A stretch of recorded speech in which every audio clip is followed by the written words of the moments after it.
ಶ್ರವಣ ಬೆಳಗೊಳಕ್ಕೆ ಉಪರಾಷ್ಟ್ರಪತಿ ವಿಪಿ ರಾಧಾಕೃಷ್ಣರವರು ಭೇಟಿ ಕೊಟ್ಟಿದ್ದಾರೆ. ಪ್ರತಿಮೆ ಅನಾವರಣ ಕಾರ್ಯಕ್ರಮದಲ್ಲಿ ಉಪರಾಷ್ಟ್ರಪತಿ ಭಾಗಿಯಾಗಿರೋದು. 4ನೇ ಬೆಟ್ಟದ ಪದನಾಮ ಅನಾವರಣ ಹಾಗೂ ಶಾಂತಿ ಸಾಗರ ಮಹಾರಾಜರ ಪ್ರತಿಮೆ ಅನಾವರಣ ಕಾರ್ಯಕ್ರಮ ಇದೆ.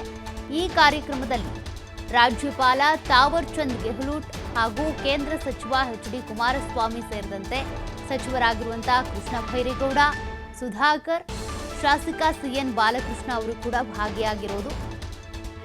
ಅದೇ ರೀತಿಯಾಗಿ ಉಪರಾಷ್ಟ್ರಪತಿಯವರು ಕೂಡ ಇವತ್ತು ರಾಜ್ಯಕ್ಕೆ ಭೇಟಿಯನ್ನ ಕೊಟ್ಟಿರೋದು. ಶ್ರವಣ ಬೆಳಗೊಳಕ್ಕೆ ಭೇಟಿ ಕೊಟ್ಟಿದ್ದಾರೆ. ಈ ಒಂದು ಭೇಟಿಯ ಸಂದರ್ಭದಲ್ಲಿ ಕಾರ್ಯಕ್ರಮದಲ್ಲಿ ಅನೇಕ ಶಾಸಕರು, ಸಚಿವರು ಕೂಡ ಭಾಗಿಯಾಗಿದ್ದಾರೆ. ಉಪರಾಷ್ಟ್ರಪತಿ ಆಗಿರುವಂತಹ ವಿಪಿ ರಾಧಾಕೃಷ್ಣನ್ ಅವರು ಭೇಟಿ ಕೊಟ್ಟಿರೋದು. ಇವತ್ತು ಅನೇಕ ಕಾರ್ಯಕ್ರಮಗಳಲ್ಲಿ ಭಾಗಿಯಾಗ್ತಾ ಇದ್ದಾರೆ ಉಪರಾಷ್ಟ್ರಪತಿ ವಿಪಿ ರಾಧಾಕೃಷ್ಣನ್ ಅವರು. ಮಂಡ್ಯದ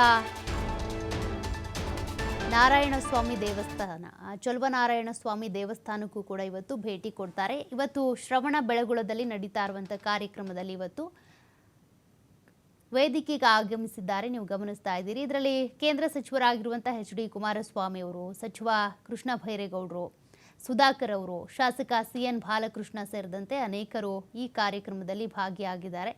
ವಿಪಿ ರಾಧಾಕೃಷ್ಣನ್ ಅವರ ಭೇಟಿಯನ್ನ ಜೊತೆಗೆ ಅವರು ವೇದಿಕೆಗೆ ಬಂದಿರುವಂಥ ದೃಶ್ಯಗಳನ್ನು ನೀವು ಗಮನಿಸ್ತಾ ಇದ್ದೀರಿ.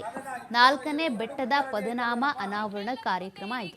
ಭಾರತದ ಉಪರಾಷ್ಟ್ರಪತಿಗಳಾಗಿರುವಂತಹ ವಿಪಿ ರಾಧಾಕೃಷ್ಣನ್ ಅವರು ನಿಮ್ಮ ಮುಂದೆ ಇದ್ದಾರೆ. ಜೋರಾದ ಚಪ್ಪಾಳೆಯೊಂದಿಗೆ ಅವರನ್ನ ವೇದಿಕೆಗೆ ಬರಮಾಡಿಕೊಳ್ಳೋಣ. Ladies and gentlemen, Honorable Vice President of India, profoundly respected Sri Radhakrishnan ji is offering Srifala before the feet of Honorable Saints. ದಯಮಾಡಿ ಎಲ್ಲರೂ ಎದ್ದು ನಿಂತು ರಾಷ್ಟ್ರಗೀತೆಗೆ ಗೌರವವನ್ನು ಸೂಚಿಸುವುದರ ಮೂಲಕ ದನಿಯಾಗೋಣ.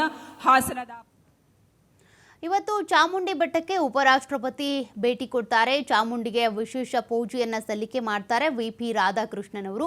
ಉಪರಾಷ್ಟ್ರಪತಿಯಾದ ಬಳಿಕ ಮೊದಲ ಬಾರಿ ಮೈಸೂರಿಗೆ ಭೇಟಿ ಕೊಡ್ತಾ ಇರೋದು ವಿಪಿ ರಾಧಾಕೃಷ್ಣನ್ ಅವರು.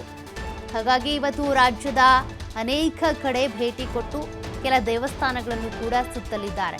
ಚಾಮುಂಡಿ ಬೆಟ್ಟಕ್ಕೆ ಮೊದಲ ಬಾರಿಗೆ ಬರ್ತಾ ಇರೋದು ಉಪರಾಷ್ಟ್ರಪತಿ ಆದ ನಂತರ. ಮಧ್ಯಾಹ್ನ 2ರಿಂದ 4 ಗಂಟೆಯವರೆಗೆ ಸಾರ್ವಜನಿಕರಿಗೆ ದರ್ಶನಕ್ಕೆ ನಿಷೇಧವನ್ನು ಹೇರಲಾಗಿರುತ್ತೆ. ಆ ಸಂದರ್ಭದಲ್ಲಿ ಉಪರಾಷ್ಟ್ರಪತಿಯವರು ಚಾಮುಂಡಿ ಬೆಟ್ಟಕ್ಕೆ ಭೇಟಿಯನ್ನು ಕೊಡ್ತಾ ಇದ್ದಾರೆ. ಹೀಗಾಗಿ ಸಾಕಷ್ಟು ಭದ್ರತೆಯನ್ನು ಕೂಡ ಒದಗಿಸಲಾಗಿದೆ. ಚಾಮುಂಡಿ ಬೆಟ್ಟ ಇರ್ಬೋದು, ಅದೇ ರೀತಿಯಾಗಿ ಶ್ರವಣ ಬೆಳಗೊಳ, ಹಾಗೆ ಚೊಲ್ವನಾರಾಯಣ ಸ್ವಾಮಿ ದೇವಸ್ಥಾನ, ಇಲ್ಲಿ ಎಲ್ಲ ಭಾಗದಲ್ಲೂ ಕೂಡ ಸಾಕಷ್ಟು ಬಿಗಿ ಭದ್ರತೆ, ಬಾಂಬ್ ಸ್ಕ್ವಾಡ್ಗಳು ಸೇರಿದಂತೆ ಅಗ್ನಿಶಾಮಕ ದಳ ಸಿಬ್ಬಂದಿ ಎಲ್ಲರೂ ಕೂಡ ಅಲ್ಲೇ ಬಿಟ್ಬಿಟ್ಟಿದ್ದಾರೆ. ಕಾರಣ ಭದ್ರತೆಗಾಗಿ. ಇವತ್ತು ಚಾಮುಂಡಿ ಬೆಟ್ಟಕ್ಕೂ ಕೂಡ ವಿಪಿ ರಾಧಾಕೃಷ್ಣನ್ ಅವರು ಭೇಟಿ ಕೊಡ್ತಾರೆ. ಈಗ ಶ್ರವಣ ಬೆಳಗೊಳದಲ್ಲಿ ನಡೀತಾ ಇರುವಂತಹ ಕಾರ್ಯಕ್ರಮದಲ್ಲಿ ಅವರು ಭಾಗಿಯಾಗಿದ್ದಾರೆ.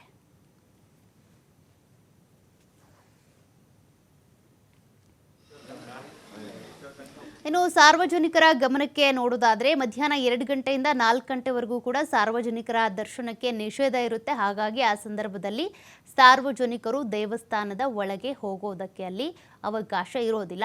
ಈ ಸಂದರ್ಭದಲ್ಲಿ ಒಂದು 2 ಗಂಟೆಗಳ ಕಾಲ ಅಲ್ಲಿ ಸುತ್ತಮುತ್ತ ನಿರ್ಬಂಧ ಇರುತ್ತೆ, ಭದ್ರತೆ ಇರುತ್ತೆ.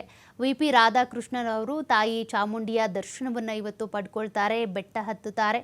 ಹಾಗೆ ಇವತ್ತು ಬೇರೆ ಬೇರೆ ದೇವಸ್ಥಾನಗಳಿಗೂ ಕೂಡ ಭೇಟಿ ಕೊಡ್ತಾರೆ ಉಪರಾಷ್ಟ್ರಪತಿಯವರು.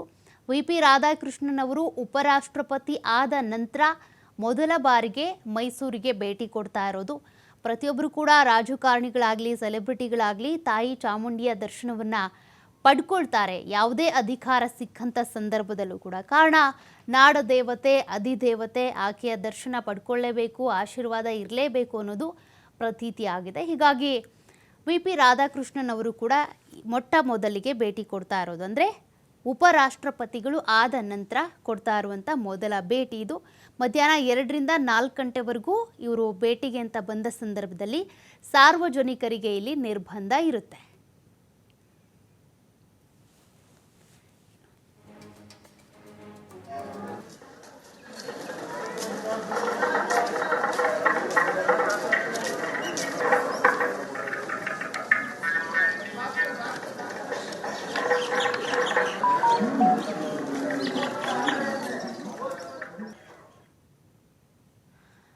ಇವತ್ತು ಮೈಸೂರಿಗೆ ಉಪರಾಷ್ಟ್ರಪತಿಯವರು ಭೇಟಿ ಕೊಡ್ತಾ ಇರೋದ್ರಿಂದ ಸಾಕಷ್ಟು ಬಿಗಿ ಭದ್ರತೆಯನ್ನು ಕೂಡ ಅಲ್ಲಿ ನಿಯೋಜನೆ ಮಾಡಲಾಗಿದೆ. ಜೊತೆಗೆ ಚಾಮುಂಡಿ ತಾಯಿಯ ದರ್ಶನವನ್ನು ಪಡೆಯುವಂಥ ಸಂದರ್ಭದಲ್ಲಿ ಬೇರೆಯವರು ಅಂದರೆ ಸಾರ್ವಜನಿಕರು ಇಲ್ಲಿ ಬರುವಂತಿಲ್ಲ ಅಂತ ನಿರ್ಬಂಧ ಕೂಡ ಹೇರಿದ್ದಾರೆ.